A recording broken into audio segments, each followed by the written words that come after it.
Welcome to Trish O'Day's Creations. I'm Trish. This coffee table I got from a family member. They no longer wanted it. Been in their barn for quite a while, so as you can see it's got quite a few water stains on there and some grease stains too. Really needs a really good wash. Also has a few dents that need to be filled as well. I think it'll look quite nice when it comes up. I think the wood is Remu, New Zealand Remu. You see it underside there, looks really nice. That's what it used to look like. So my daughter has asked that if she could have it. So I said, yeah, sure. She has in her house furniture that's sort of similar, that's been distressed. So I'm going to give that a go. I'm going to paint the sides and I'm going to stain the top. So first things first, give it a good clean. As I said before, it is quite dirty. So a bit of hot soapy water, give it a good scrub, and rinse off again with some clean water. It did come up quite clean, but the water stains was permanent. So a lot of sanding, I suspect. I also noticed that the legs were one of them was quite loose. It was wobbling around out there when I was cleaning it, so I decided to tighten all those up as well. It didn't take long at all. So far so good. I'm quite enjoying this. I'm imagining what it would look like when I'm finished. So as I said, tighten all those screws up. Then I decided time to fill those little nicks and scrapes. I used this multi-fill. In the end, I didn't like it. It was more like plaster of Paris. It wasn't really a really good wood filler. Well, I didn't think it was anyway. So I just pushed those into the little dents and any holes that I could find. There was only a couple anyway. As I said, wasn't that happy with that. I think a better wood filler would do a better job. So if anyone's got suggestions on what wood filler they'd use, I certainly didn't like this one anyway. So got the old sander out. Had the sander for a very long time. As you can see, it's got an old piece of sandpaper on there, which I just thought, that'll do. As you probably noticed, this is my first time doing furniture, and it wasn't doing a very good job at all. You'll see here, I ended up pressing quite hard, which you're not really supposed to do, and it left some terrible marks on there from the sander.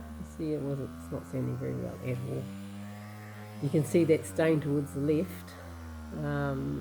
It's black almost, so I wonder what was sitting on the coffee table. Was it a tin of stain or something? It was so bad. You can see here I'm just making a real mess of it. So I finally decide to stop and replace the sandpaper and to put a 80 grit sandpaper, and might be able to get down deeper into that wood, get rid of that stain. Well, that was my thinking anyway. So I put that on and give it another go. So I soon realised that I wasn't sanding correctly. You're supposed to go with the grain, and I was going higgity-piggity all over the place. So that's why I've scratched up the surface quite bad. So it's going to take a lot of sanding to get that smooth again. So here's the 80 grit, and it eats away at it a lot better, a lot faster. So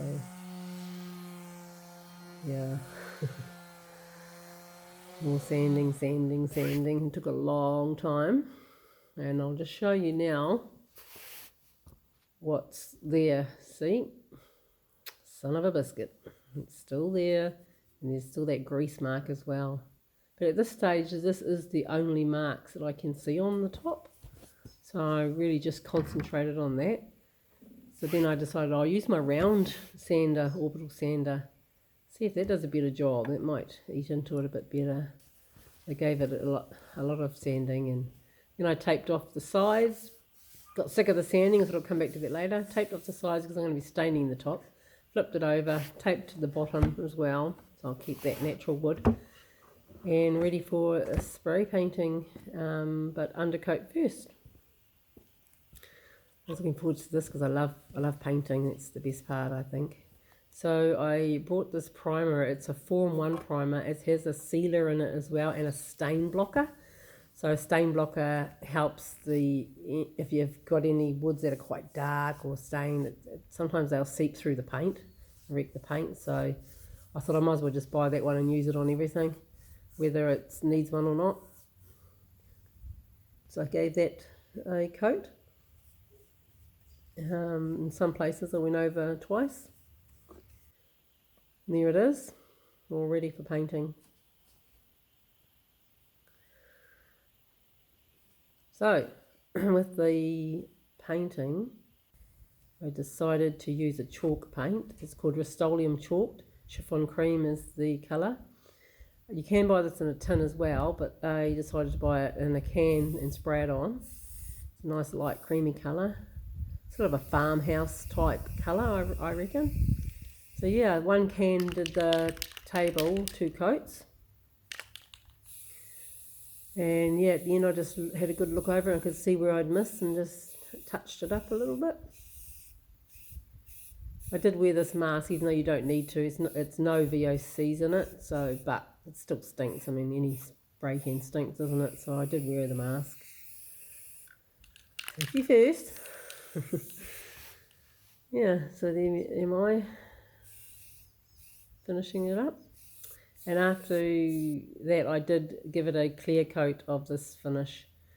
It's like a varnish, but I did that after I sanded off some of the bits. So you'll see later. You won't see me spray painting the clear on. This part I reckon is so satisfying, ripping off the tape. I love that bit. Am I just weird or what? I reckon it's satisfying. Yeah, so I took all that off, and the contrast between the wood and the paint, I reckon looks really neat. Looks really nice. So that's going to give me a bit of an idea what the top's going to look like, although I am staining it a little bit darker than that. At this stage I was humming and hawing, maybe I shouldn't, maybe I should just leave it natural and just varnish it, but here it is here, and as you can see, after all my sanding, look at that, it's still there. So grease mark and the ring. Ugh, so frustrating. So I don't know, give it another sand, do I? Oh, I don't know. It's driving me insane. Think about that later. So as you can see, I got a 220 grit sandpaper and I just roughed up the sides a little bit where normal wear and tear you'd find. So this is the sort of furniture my daughter has in her house, so I was trying to sort of matchy. So just give it light sand because it's only chalk paint, and chalk paint comes off quite easily. So I just went down the sides and around the legs, but I'm the type of person that ends up going too far. My husband always says, that's enough, you'll wreck it. And he's right, sometimes I just do it too much, but I did control myself this time. Just did a little bit. So I took off the paint around, the tape around the side, ready for staining. And the paint did bleed just a tiny bit, not much really. I quite like this tape. It's frog tape. It's the first time I've used it. I've used other masking tapes, painter's tapes, but they've never been that great. But this one's quite good. So yeah, just a little bit on the corner there seeped out, so I just sanded that off.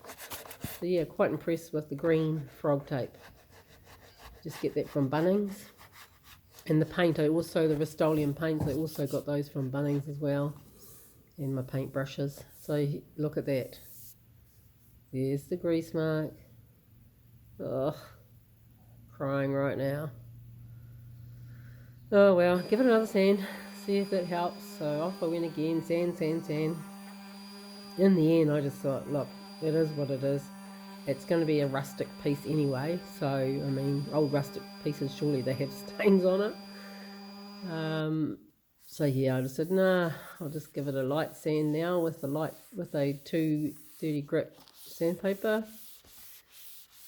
And no matter how much sanding I did, you could still see that round circle. So yeah, I just decided let's just keep it like that. So I decided to stain it with this Feast or Watson stain. The colour was teak, it's called, so quite dark. And I thought, oh well, the dark stain will just go over that dark ring and it will camouflage it. Spoiler alert, no, that's not what happened. You'll see in a minute when I show you. Yeah, so I put a coat of that on with the rag, and then I just keep rubbing it over, taking a little bit of the excess off. I thought, oh, it is quite dark. Maybe it's too dark. I thought, oh well, it's done now. There's no way I'm going to try and take it off. So yeah, rub it a bit more and try and get a bit of the excess off. Lightened it a little bit. Really satisfying. I love doing this sort of stuff. So yeah, so I will show you what happened after putting the stain on. Oh dear, look at that. Look at that ring. It's so big now and so dark. There's a few dark patches that sort of match it though. But look at those lines. Those lines were not there when before I stained. The stain has emphasised any marks on there. I didn't realise that that's what stain would do. Never mind. So I just accepted it, and now I give it a coat of this Feast and Watson. It's a wipe-on polyurethane coat varnish, and it said to use a lint-free rag. The only one I had was a microcloth, but I mean, it did a good job, but boy, did it soak up the varnish. I had to use so much on the rag. But never mind, that was the only rag I had. So, yeah, straight away putting the varnish on. It looks so nice, so shiny. So, yeah, I ended up doing 3 coats of that over the next couple of days. So, a reminder, this is what it looked like before. Pretty grotty. And this is it now in the lounge, ready for delivery to my daughter. So there's the top. It does look quite nice. I quite like it. I think my daughter will like it. So furniture flipping or flipping flop, you guys decide. Thanks for watching my video. If you liked it, please press the like button and subscribe to my channel if you want to see more. Thank you.